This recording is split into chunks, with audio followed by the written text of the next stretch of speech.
ভাই অনেকগুলো প্রশ্ন আছে, আমরা ইনশাআল্লাহ সবচেয়ে বেশি প্রশ্ন উত্তর দেওয়ার চেষ্টা করব, কারণ আলোচনা আমি দীর্ঘায়িত করি নাই, ছোট্ট বিষয়ের উপর আলোচনা করেছি যাতে করে বেশি প্রশ্ন উত্তর দেওয়া যায়, কারণ সব দরকারি প্রশ্ন মাশাআল্লাহ।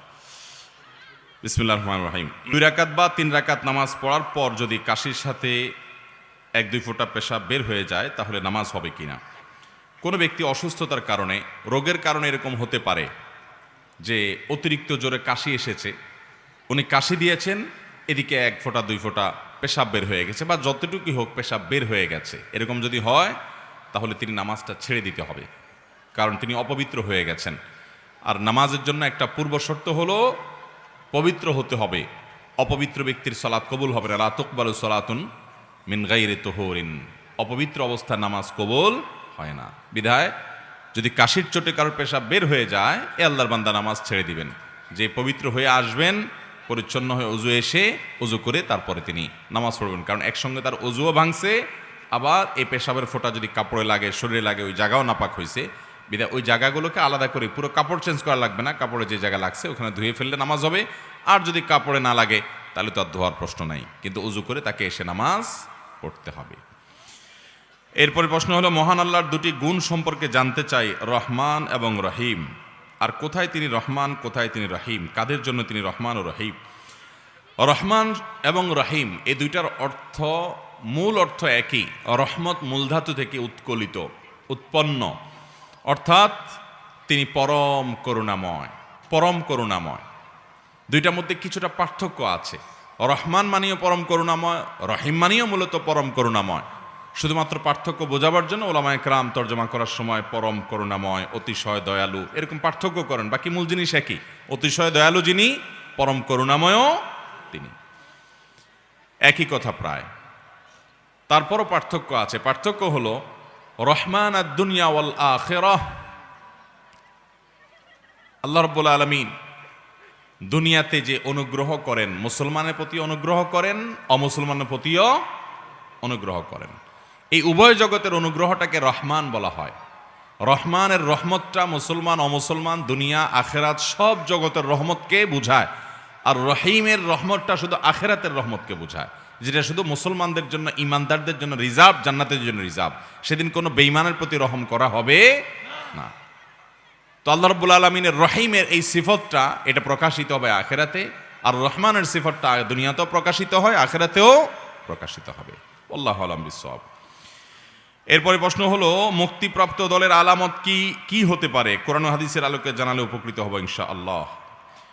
ভাইরা আমার, দুনিয়াতে অনেক মুসলমান আছেন, অনেক গ্রুপ, অনেক মত, অনেক মুখরোচক স্লোগানধারী মুসলমান আছে। এর মধ্যে আল্লাহর কাছে নাজাত প্রাপ্ত মুসলমান হবেন এক শ্রেণীর মানুষ। তারা কারা, তাদের মার্কা কি, তাদের আলামত কি, তাদের চিহ্নগুলো কি, এ সম্পর্কে নবী সাল্লাল্লাহু আলাইহি ওয়াসাল্লামের ঐতিহাসিক সে হাদিস আমাদের প্রত্যেক মুসলমানের মুখস্থ থাকা দরকার। তিনি বলেছেন, ইহুদিরা ৭৩ দলে বিভক্ত হয়েছে, আর আমার উম্মত তারা ৭২ দলে বিভক্ত হবে। এই ৭২টি গ্রুপ, ৭২টি দলের মধ্যে একটি দল বা একটি গ্রুপ থাকবে, একটি বিশেষ শ্রেণী থাকবে। দল না বলে শ্রেণী বললে ভালো। ৭২টা শ্রেণীতে বিভক্ত হবে, এর ভিতরে একটা শ্রেণী নাজাত প্রাপ্ত হবে। তারা কারা? নবী সাল্লাল্লাহু আলাইহি ওয়াসাল্লাম বলেছেন, মা আনা আলাইহি ওয়া আসহাবি, যেই শ্রেণীটি আমি যা রেখে গেলাম, যা বলে গেলাম, যা করে গেলাম, অর্থাৎ নবী আলাইহিস সালামের সুন্নাহ, এটাকে যারা আঁকড়ে ধরে, মেনে চলে, ও আসহাবি, এবং আমার সাহাবিরা, সাহাবিরা বলতে সাহাবিদের টোটাল জামাত, জামাতে সাহাবা, সমগ্র সাহাবিদের যে সিদ্ধান্ত, তাদের যে আমল, তাদের যে ব্যাখ্যা বিশ্লেষণ করা এবং সুন্নাহর ব্যাপারে, সেগুলোকে যারা আঁকড়ে ধরে, নবী সাল্লাল্লাহু আলাইহি সাল্লামের যারা অনুসরণ করে, এবং সাহাবিদের সামগ্রিকভাবে পুরো জামাতের বিষয়গুলোকে, আমলগুলোকে, তাদের নির্দেশনাগুলোকে যারা আমলে নিয়ে চলে, তাদেরকে নবী সাল্লাল্লাহু আলাইহি সাল্লাম বলেছেন, এই মার্কা যাদের মধ্যে আছে এরা নাজাত প্রাপ্ত হবে। এই মার্কা যাদের মধ্যে আছে তাদেরকে সেজন্য সংক্ষেপে বলা হয় আহলুস সুন্নাতি ওয়াল জামাআহ, সুন্নার অনুসারী এবং জামাতে সাহাবার অনুসারী। আল্লাহ রাব্বুল আলামিন আমাদেরকে সারা জীবন সুন্নাতে রাসূলকে আঁকড়ে ধরার তৌফিক দান করুন। সাহাবা ইকরামের জামাতকে ভালোবাসা এবং তাদের অনুসরণ অনুকরণ করার তৌফিক দান করুন। মোহতারাম হাজরিন, আজ অনেক গ্রুপ বাইর হয়েছে, দেখবেন অনেক চটকদার নাম, হেজবুত তাওহীদ, হেজবুল অমুক, এরকম বিভিন্ন চমৎকার নাম, তাওহীদের দল। কিন্তু না হাদিসের অনুসরণ আছে, না সুন্নার অনুসরণ আছে, না সাহাবীদের কোনো অনুসরণ অনুকরণ নাম গন্ধ বালাই আছে। নবী আলাইহিস সালাম মার্কা বলে দিয়ে গেছেন, তিনি কোনো দলের নাম বলে দিয়ে যান না যে কোন দল হকের উপরে। আপনি প্রচলিত দল বলতে যা বুঝেন, আমরা প্রচলিত দল, মার্কা, ব্যানার এবং আমরা যে গন্ডিবা দল বুঝি, নবী আলাইহিস সালাম সেটা বুঝান নাই। তিনি শ্রেণীর কথা বুঝিয়েছেন। এই শ্রেণীর মানুষ বিভিন্ন দেশে হতে পারে, বিভিন্ন নামে হতে পারে, বেনামে হতে পারে, বিভিন্ন জায়গায় হতে পারে। আমরা দেখব তার ভিতরে সুন্নাতে রাসূলের অনুসরণের মানসিকতা আছে কিনা, এবং সাহাবায়ে কেরামদের ভালোবাসা, সাহাবায়ে কেরামদের অনুকরণ অনুসরণ করা, তাদের ব্যাখ্যা বিশ্লেষণকে মূল্যায়ন করে সেটার উপর আমল করা, সেটাকে গ্রহণ করার মানসিকতা আছে কিনা। যদি থাকে তাহলে এই ব্যক্তি নাজাত প্রাপ্ত। আল্লাহ তাআলা আমাদেরকে এই সুন্নাতে রাসূলকে আঁকড়ে ধরা, জামায়াতে সাহাবাকে ভালোবাসা এবং অনুসরণ করার তৌফিক দান করুন।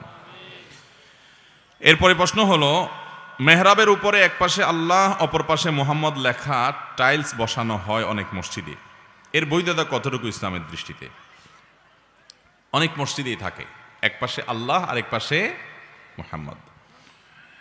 এটার উদ্দেশ্য যদি হয় এরকম যে কালিমাতুশ শাহাদার মূলত দুটি পার্ট, একটা হলো তাওহীদের, আরেকটা হলো রিসালাতের। একটা হলো আল্লাহর একত্ববাদের সাক্ষ্য দেওয়ার কথা, আরেকটা হলো আমাদের প্রিয় নবী সাল্লাল্লাহু আলাইহি ওয়াসাল্লাম যে আল্লাহর পাঠানো দূত, তিনি যে আল্লাহর রাসূল হয়ে আমাদের কাছে এসেছেন, আমরা সেই সাক্ষ্য দিচ্ছি। আশহাদু আল্লা ইলাহা ইল্লাল্লাহ, আমি সাক্ষ্য দিচ্ছি যে আল্লাহ ছাড়া আমার ইবাদত, গোলামি, দাসত্ব, আনুগত্যের উপযুক্ত আর কেউ। ও আশহাদু আন্না মুহাম্মাদান আবদুহু ওয়া রাসূলুহু, এই পাঠের অর্থ হলো আমি আরো সাক্ষ্য দিচ্ছি যে মুহাম্মদ তিনি আল্লাহর পাঠানো দূত আমাদের কাছে এবং আল্লাহর গোলাম। তাহলে মুহাম্মদ সাল্লাল্লাহু আলাইহি ওয়াসাল্লামের প্রতি ঈমান আনতে হবে, আবার আল্লাহর প্রতি ঈমান আনতে হবে। এই ঈমানের দুটি পার্ট একসাথে যখন আমরা আনবো, তখন সেটা আল্লাহর কাছে গ্রহণযোগ্য হবে, সেটার কারণে আমরা মুসলমান হতে পারবো। ওই কথা বোঝাবার জন্য যদি এক পাশে আল্লাহ আর এক পাশে মুহাম্মদ লেখানো হয়, যে আল্লাহ বলতে তাওহীদের প্রতি ঈমান আর মুহাম্মদ বলতে রিসালাতের প্রতি ঈমানকে বোঝানো হয়েছে, এই রকম অর্থে, এরকম উদ্দেশ্যে যদি এরকম রাখানো হয়, লেখা হয়, তাহলে সেটাকে নাজায়েজ, গুনাহ বা শিরক, বিশেষ করে শিরক বলার কোনো কারণ থাকতে পারে না। কিন্তু এক ব্যক্তি নবী সাল্লাল্লাহু আলাইহি ওয়াসাল্লামের সময় বক্তৃতা দিচ্ছিলেন, বক্তৃতা, ওয়াজ। এই বক্তৃতা দিতে গিয়ে তিনি হঠাৎ করে আল্লাহর কথা বলে সাথে সাথে রাসূল আকরাম সাল্লাল্লাহু আলাইহি ওয়াসাল্লামের কথাকে এমনভাবে বলেছেন যে আল্লাহ এবং রাসূলকে মনে হচ্ছে এক করে ফেলেছেন, মর্যাদার দিক থেকে এরকম গুলিয়ে ফেলেছেন। অথচ আল্লাহ তিনি হলেন স্রষ্টা, আর রাসূল হলেন সৃষ্টি, রাসূল হলেন আল্লাহর গোলাম। আমাদের সমাজে বহু মুসলমান নামধারী মানুষ আছেন যারা বিশেষ করে ওই মারিফতি তরিকা বিশ্বাস করার দাবিদার। এরকম অনেক মানুষ আছে যারা মনে করে যিনি আল্লাহ তিনি মুহাম্মদ। নাউজুবিল্লাহ, এই কথা বললে ঈমান থাকবে? এবং অনেক বাংলা মুখরোচক গান আছে, এই সমস্ত গান তারা গায়, সে গানগুলোর কথামালাও এই টাইপের যে যিনি আরশে আল্লাহ তিনি জমিনে মুহাম্মদ হয়ে এসেছেন।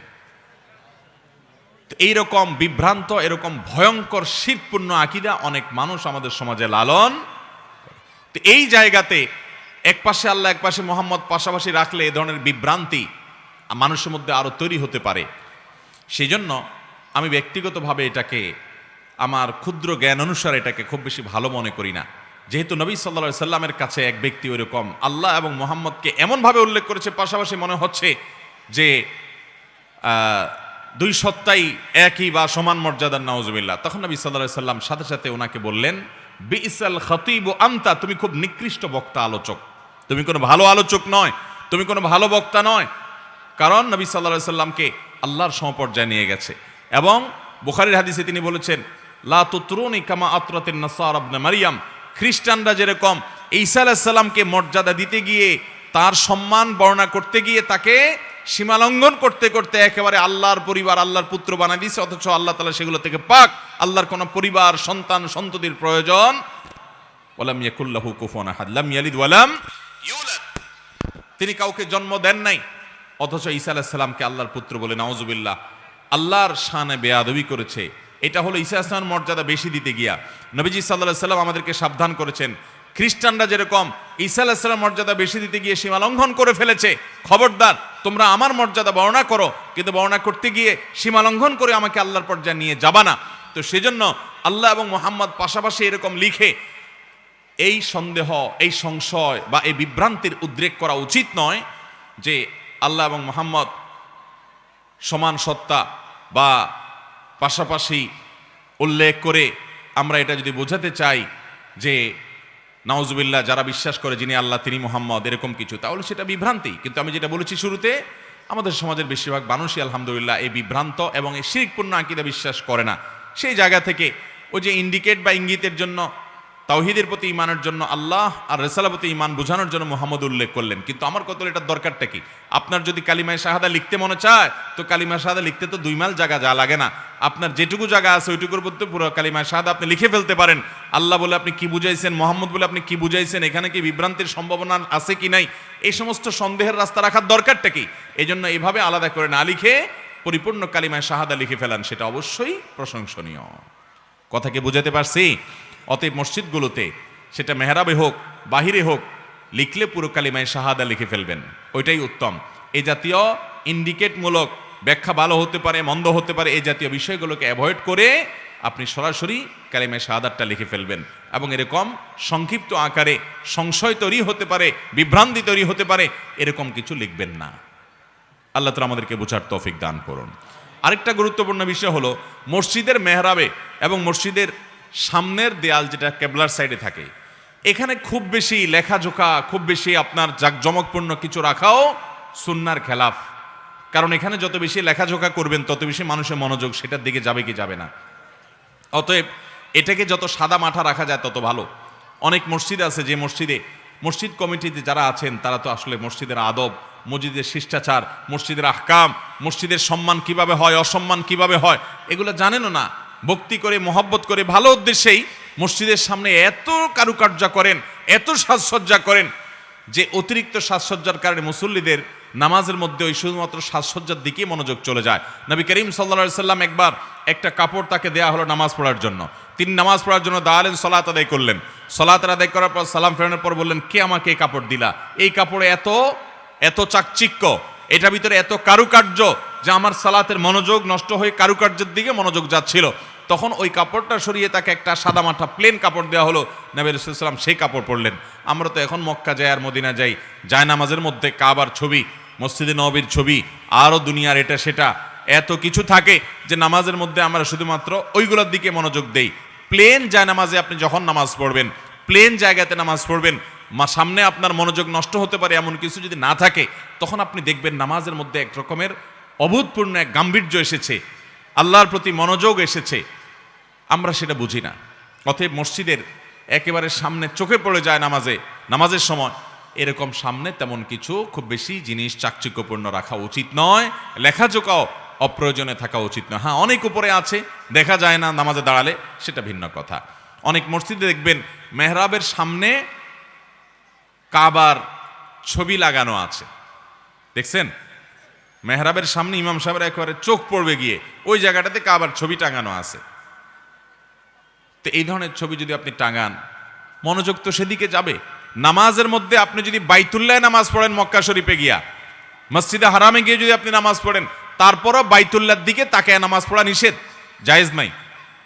আপনি নামাজের মধ্যে সেজদার এরিয়াতে তাকাবেন, আপনি বাইতুল্লাহর দিকে সামনে তাকাবেন না। উপরের দিকে তাকিয়ে নামাজ পড়াও নিষেধ হাদিসে।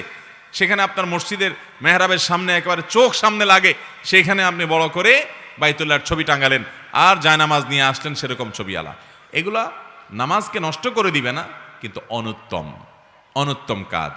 যত প্লেন জায়গাতে নামাজ পড়বেন, দেখবেন যে আপনার নামাজের ভিতরে গাম্ভীর্য এসেছে। এমনি মনোযোগ ধরে রাখতে পারি না আমরা, এর মধ্যে যদি আবার নানা চাকচিক্য থাকে, নামাজে মনোযোগ থাকবে? আল্লাহ তাআলা আমাদেরকে বোঝার তৌফিক দান